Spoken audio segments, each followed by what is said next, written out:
Pessoal, eu nasci e fui criada em interior, né? Sou filha única, porque eu só tenho irmãos, né? Então eu sou a caçula dos 3 e cresci no interior. Eu fiz magistério porque eu sonhava em ser professora. Quando eu decidi fazer o magistério, a família, ninguém quer ter um professor em casa. Impressionante, né? Não, vai estudar outra coisa. Mas eu nunca me vi fazendo outra coisa. Então eu fiz o magistério. Em 98 teve um concurso. Eu ainda não tinha faculdade. Em 98 eu tinha 18 anos, mas eu pude fazer o concurso. E passei. Aí depois que eu ingressei na universidade, né? Sou formada pela Universidade Estadual de Goiás em letras. Eu apoio as lutas para combater relacionamento abusivo e combater a violência doméstica. Porque eu acredito que são 2 fases. Tem momentos que se a gente consegue ajudar a mulher a sair da relação abusiva, nós não vamos ter uma violência doméstica acontecendo, né, a ponto de chegar numa delegacia. Então, minha luta é em favor da mulher, do empoderamento dela, do valor dela. Não precisa de um homem ao lado para ela ter um valor. E às vezes a violência doméstica, ela inverte isso. Ela faz com que a gente acredita que nós precisamos dele, do companheiro. Que ninguém gosta da gente. Que ele gosta. Que ele é o único que se importa. Mas isso não é verdade.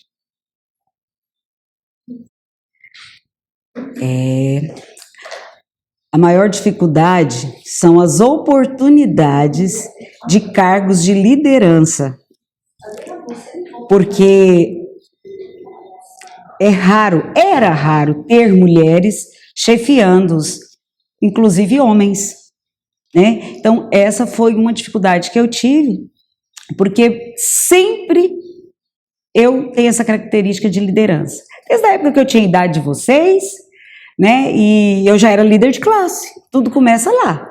O Iris Rezende começou presidente do Grêmio do Liceu de Goiânia, né? Então eu sempre estive à frente de lideranças, né? De alguns cargos de chefia, mas com muita dificuldade para assumir. Olha, foi uma mudança muito brusca.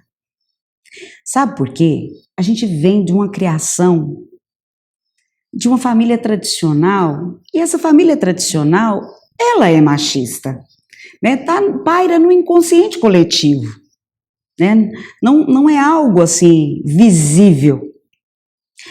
E então eu fui formatada para aquele modelo de família. A gente casa e fica até que a morte nos separe. Então, uma das coisas que faz a gente, às vezes, persistir numa relação que não deveríamos, são esses padrões impostos pela sociedade, em especial para a família tradicional. E aí, foi muito difícil eu quebrar esse paradigma. Eu falei, realmente, se eu continuar nessa relação, será até que a morte nos separe, porque eu iria morrer. Então, eu fiz a compreensão de outra forma, né? Usei isso ao meu favor. Mas a gente recebe críticas, porque quando sai da relação, fica parecendo que você é o problema. Ninguém imagina de fato o que que você viveu dentro daquele relacionamento. As pessoas te julgam, alguns até afastam de você, porque você é uma mulher separada, divorciada, né? E isso foi difícil para mim. Meus pais são casados há 45 anos. Então, na cabeça da minha mãe, é até que a morte separe mesmo.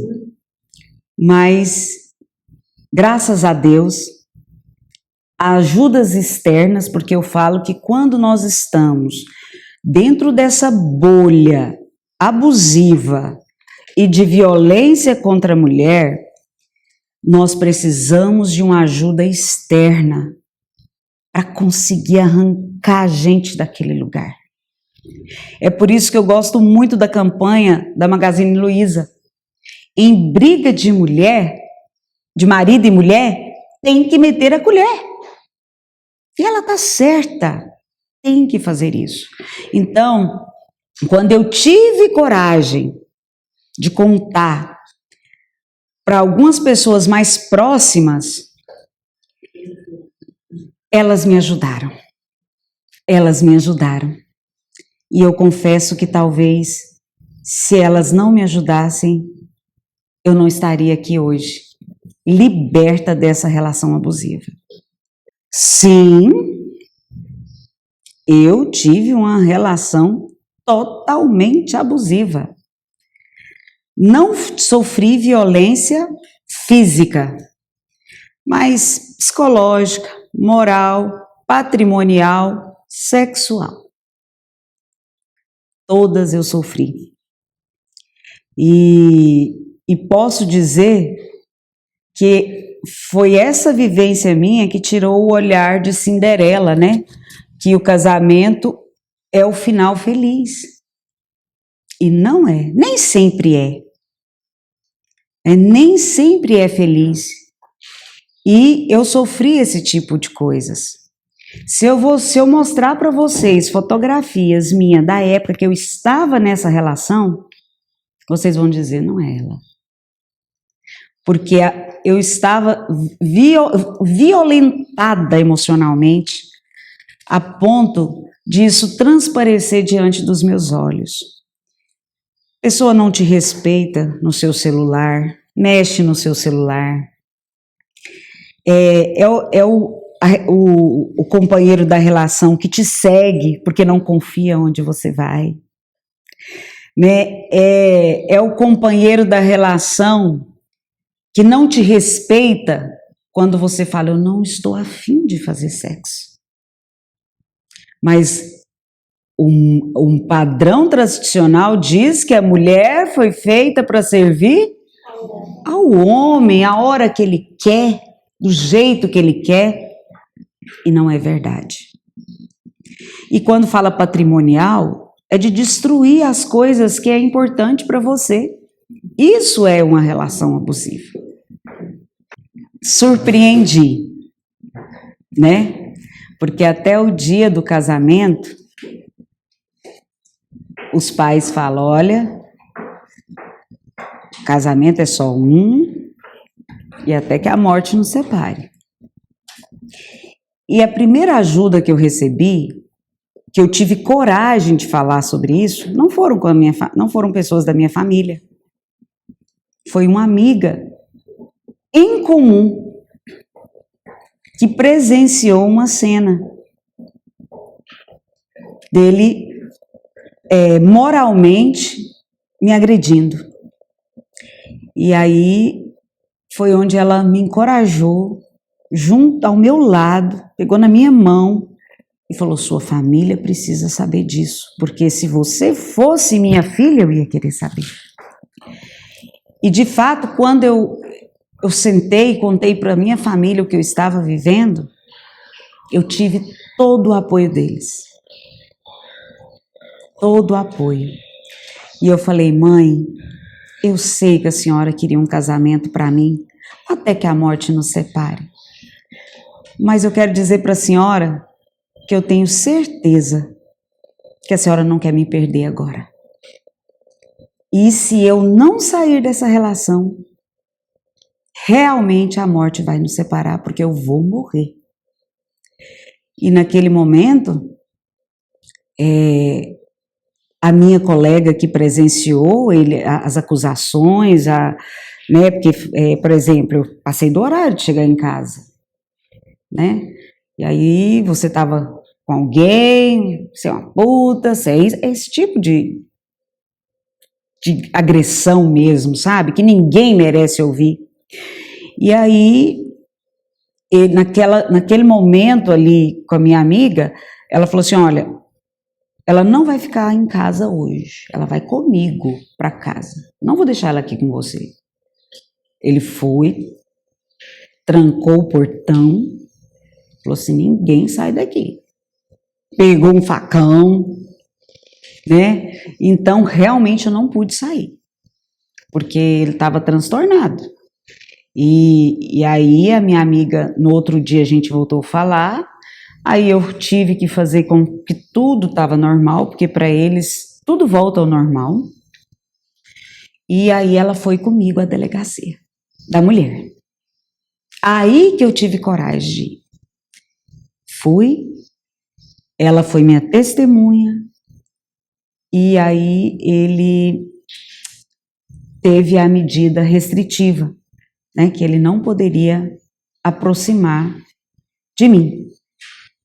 E eu achei que era o suficiente isso, que um documento dizendo que se ele aproximasse ele ia ser preso, bastava. Mas às vezes, para limitar as pessoas, só um documento não basta. Excelente pergunta. Até aquele momento, nem eu tinha conhecimento. Eu reproduzia o que eu ouvia da minha avó e da minha mãe, dos meus tios. Esse homem é muito enjoado. O comportamento de abuso e agressão era encarado como simplesmente um homem muito enjoado. Então eu não tive isso. Eu sabia que aquilo estava muito ruim, estava muito desrespeitosa a relação, mas eu ainda não compreendia que era uma relação abusiva.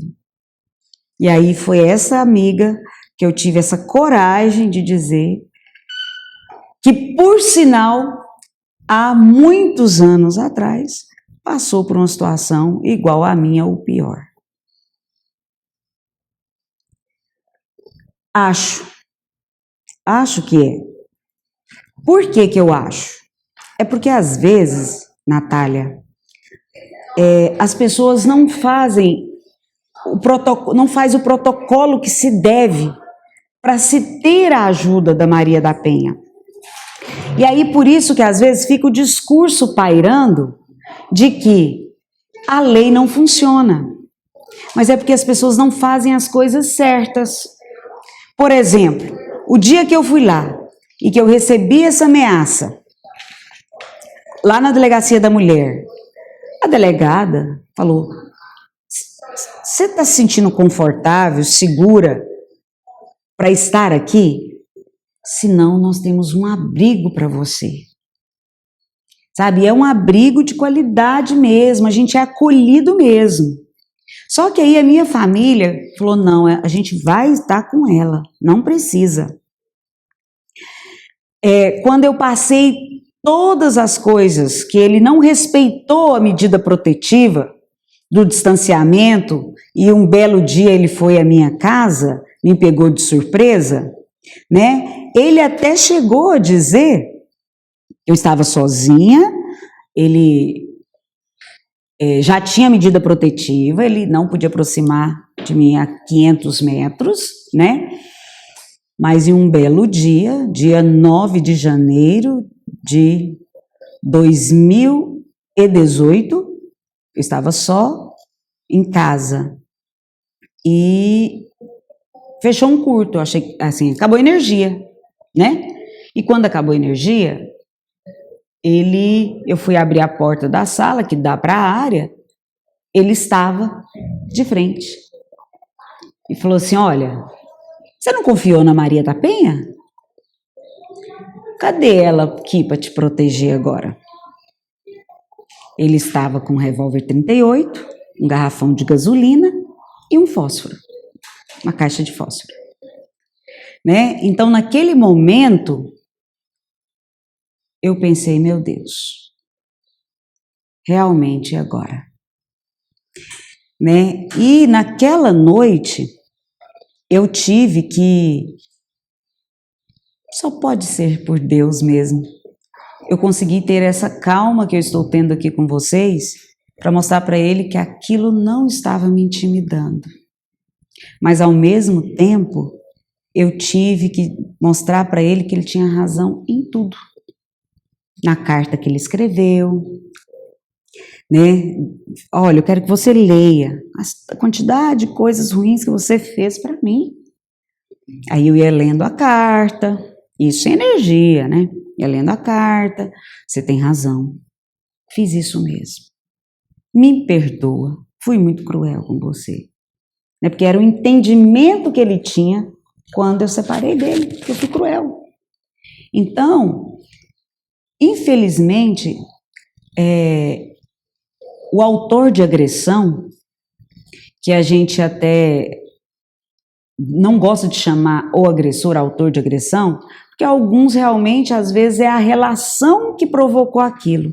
Outros não, outros eles são assim em qualquer relacionamento.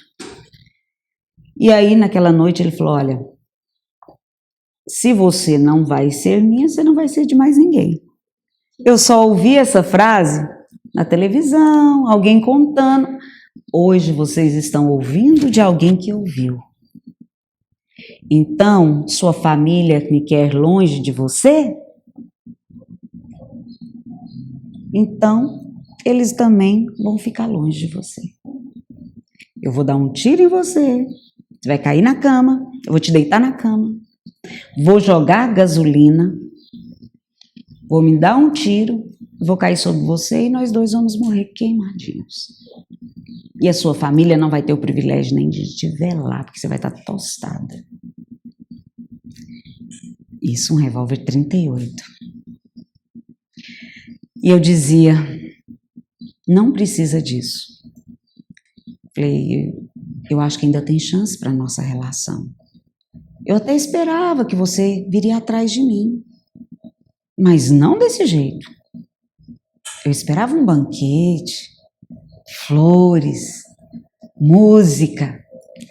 E como ele, naquele momento, ele estava todo transtornado, então, emocionalmente, ele ia e vinha. Mesmo que você esperava que eu vinha atrás de você. Sim, eu esperava, ele chorava, né? Enfim, aquela noite foi inteira, assim. Até eu convencer ele de que não precisávamos morrer. Não, mas agora não tem jeito. Se eu só te matar, sua família vai me matar. E agora, se eu não te matar, você vai me pôr na cadeia. Aí eu falava para ele assim, é minha palavra contra a sua. Como que eu vou provar? Não vou fazer isso. Não vou fazer isso. E para convencer ele mais ainda de que a gente ainda tinha chance de reatar a relação, porque naquele momento eu estava morta. Eu estava disposta a fazer tudo pela minha vida. Nós tivemos relações sexuais. Aí, no dia que eu estive na delegada, ela falou assim, você foi abusada sexualmente? Eu falei, eu acho que não, porque eu me consenti, permiti lá para fazer, porque eu precisava viver. Ela falou assim, se você tivesse escolha, você queria? Eu falei, de jeito nenhum. Então se você não tem escolha, é abuso sim. Então, aí ele conseguiu acalmar, conseguiu entender que tinha jeito para a nossa vida, né? E eu falei, olha, deixa eu te falar, eu preciso que você me dê um tempo para eu retirar a denúncia que fiz da Maria da Penha, para você voltar a aproximar de mim, porque se você aproximar e alguém ver, você vai preso. Eu não quero isso. Então eu vou retirar. Eu preciso que você me dê esse voto de confiança. Eu já te provei aqui nessa casa por A mais B que eu estou pronta para a gente recomeçar, longe da minha família, longe de todo mundo, um novo começo. Aí, isso já era... O dia que ele entrou era por volta das 10 da noite, né? E já era 6 da manhã. Isso a noite inteira, essa resenha toda, sem energia. Sem energia. O portão era elétrico, ele planejou tudo. E ele falou assim, olha, então eu preciso ir lá em casa para poder tirar, para rasgar a carta que eu deixei para o meu filho. Falei, então vai. Ele falou, não, mas você vai comigo. Aí ele deitou no banco. Quando a gente estava saindo, a essa hora já tinha energia, já de novo. Porque ele mexe com energia, então ele liga e desliga a energia a hora que ele quiser. Ele deitou, né, com a maletinha que estava o revólver, e a gente saiu. Até um pedaço onde ele assumiu a direção. Talvez vocês podem estar me perguntando agora, perguntando aí, mas por que você não saiu correndo desse carro? Meus queridos, depois de 12 horas refém, você emocionalmente continua refém com um revólver na sua cabeça ou não? Então você não consegue agir. E fomos até o apartamento dele, e quando lá cheguei, realmente tinha carta de despedida. Cartão do banco com a senha, para providenciar tudo que se precisa para o velório, e minha funerária e a dele paga. Então, realmente era para eu estar morta. Foi tudo muito bem pensado. E depois disso, daí é uma outra trajetória, né, para vocês. Mas indo até aqui, eu me lembro da delegada e do psiquiatra que me acompanhou na época. Ele falou, olha, se você não tivesse conseguido manter o controle, realmente ele foi lá para matar e se matar. Então, realmente você foi... Aparentemente, a minha frieza é que me salvou. Mas a frieza era, né, só externa, né? Porque por dentro, eu ficava pensando, gente, eu ficava assim, imaginando que a coisa que eu mais tenho pavor é de me pensar morrer queimada. Olha que coisa. Eu falava assim, meu Deus, eu vou morrer queimada. Que coisa terrível, né? E aí você me perguntou da Maria da Penha, funciona? Funciona. Só que nós não podemos subestimar a capacidade do agressor. Porque se naquele dia lá, que eu fui à delegacia a primeira vez, falar assim, eu estou com medo dele, eu quero o botão do pânico, eu não teria passado por isso. Vocês já ouviram falar no botão do pânico? Eu trouxe ele para mostrar para vocês. Esse aqui é o botão do pânico. Como que ele funciona? Ele é configurado na tornozeleira do agressor. E existe uma central de monitoramento 24 horas. Aí tem um raio onde eu estou, e nesse raio do painel tem o limite dele. Então, se ele passar de 500 metros, isso aqui vai apitar, não é eu que vou apertar o botãozinho se eu ver, não. 500 metros é longe, É uma distância que eu nem o vejo, mas o botão me diz. Aí ele apita, ele vibra e manda um SMS no seu celular. Atenção, alerta, Maria da Penha. Esse é o código. E teve algumas vezes, ele sabia que eu trabalhava aqui, antes de eu estar aqui, eu era tutora, que por diversas vezes apitou. Só que aí foi caracterizado assim, coincidência. Não teve nenhuma situação em que ele foi aproximando, né? Porque o que acontece se ele insistir em aproximar? É acionada a viatura mais próxima. Imediatamente. Eles acionam a que tiver mais próxima. E esse monitoramento realmente é 24 horas. Vou dar um exemplo para vocês como isso funciona. Eu não sabia o que era isso também, Natália. Vitor, não sabia, eu não imaginava nem que existia isso. É tão pouco divulgado. E eu faço questão que a gente dê popularidade para isso aqui. Eu conto com vocês para a gente fazer isso. Porque isso aqui salva vidas. E aí um dia eu estava no hospital e começou a pitar. Pitar. E aí a central me ligou. Dona Enicleia, o agressor está na proximidade. Nós vamos falar com ele aqui, dando as coordenadas para ele afastar. Aí a senhora permaneça onde a senhora está. Aí eles ligam para o agressor, falam assim, olha, se você for no sentido sul aí do lugar que você está, você vai aproximar da vítima. Então, se você for para o norte, você vai afastar. E aí, como ele foi para o norte, então, pronto, foi coincidência, ele não estava fazendo aquilo intencionalmente.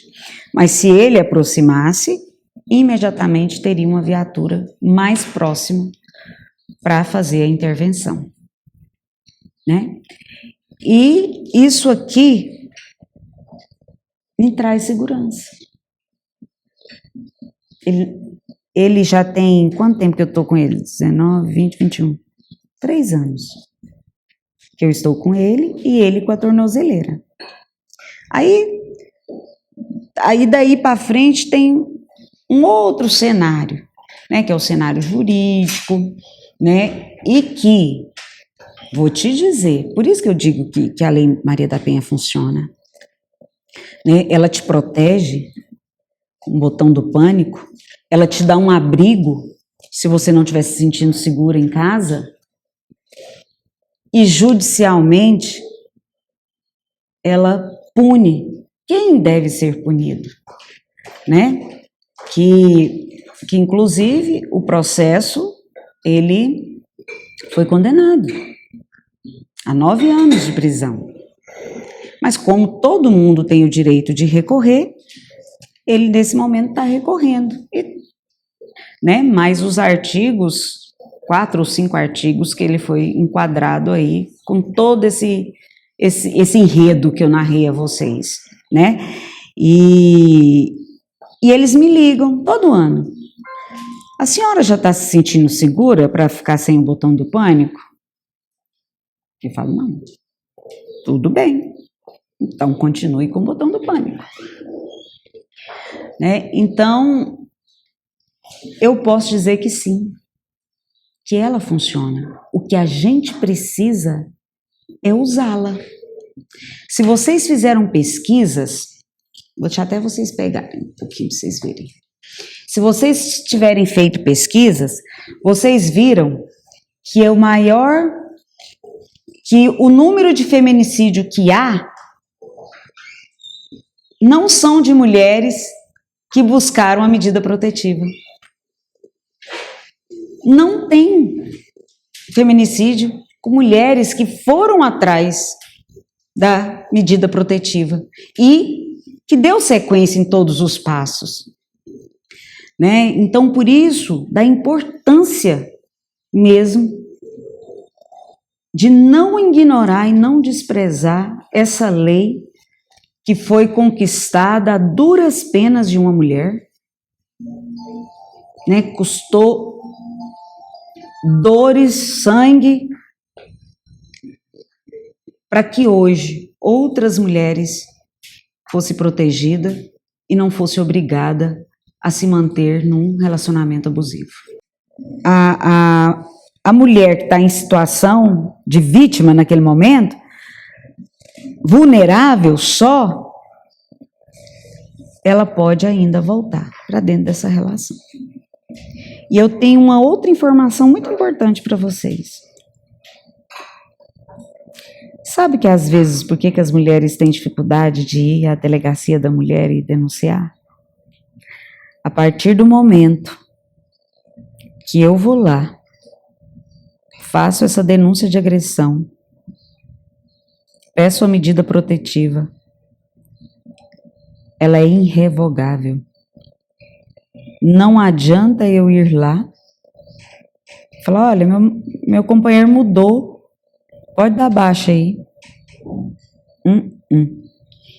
Para ser revogada, você tem que passar por uma banca de promotores, psicólogos, para ter certeza que você não está sendo coagida a fazer aquilo.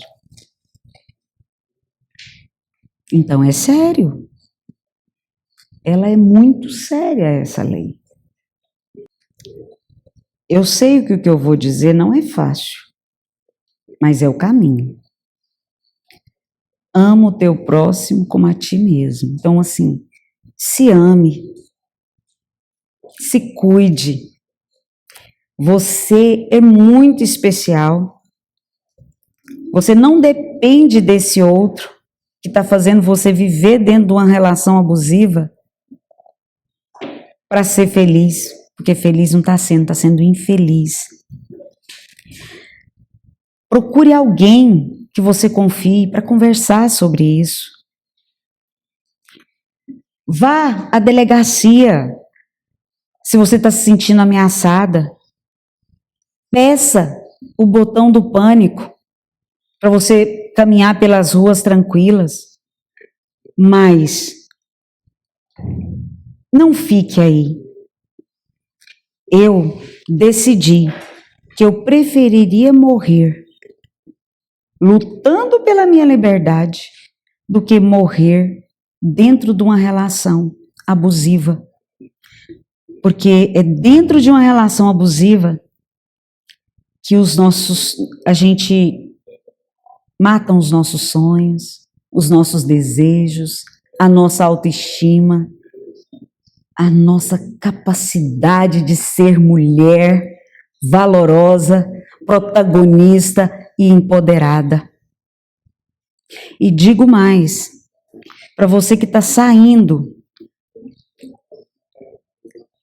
existem vários grupos reflexivos de apoio à mulher que está saindo dessa situação de violência. Porque é um vazio muito grande quando a gente sai, porque o seu todo era preenchido por tanta coisa ruim, que quando você sai, você tem que começar a preencher de novo, mas agora com coisas boas. Eu fui assistida por um grupo da PUC,